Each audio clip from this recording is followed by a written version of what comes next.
So, what else do we need to know in order to tell if an epidemic is going to spread fast and wide apart from R naught? Well, we need to know what is called the serial interval. What is the serial interval? Well, let's say this guy, Bob, infected this girl, Pam, with the new coronavirus. The serial interval would correspond to the time it takes between symptom onset in Bob to symptom onset in Pam. Essentially, the serial interval is a measure of how fast the disease spreads from one person to the next.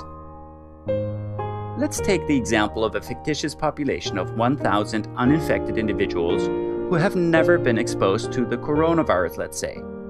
Let's assume that this guy enters the population because he has just returned from Wuhan, China.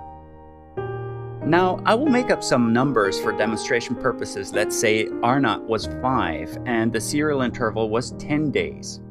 So in the first 10 days, this guy infects 5 people, they develop disease. After 10 more days, each of these individuals infects 5 more people in turn, and they develop the disease. So we have now 25 people, and after 10 more days, each one of those 25 people infects 5 people each. So we end up with 125 new infected individuals in the last 10-day period. So overall, we end up with 156 infected individuals in this population of 1,000. So what's the incidence of disease? That's 156 per 1,000 per 30 days, or 5.2 per 1,000 per day. Let's take a different serial interval and see what happens. Let's now say that the serial interval is 30 days instead of 10. Now that initial case infects 5 people over the entire month, so we end up with 6 infected cases. So what's the incidence now?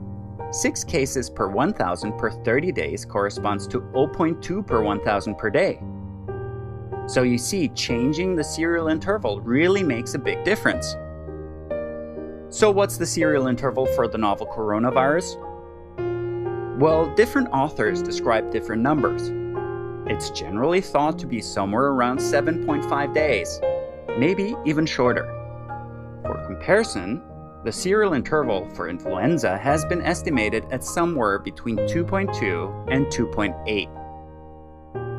So here are the R naughts and serial intervals of previous flu pandemics, and if we compare that to those of the SARS-CoV-2, we see that the coronavirus has a worse R naught, meaning that one patient infects more individuals than is the case for influenza.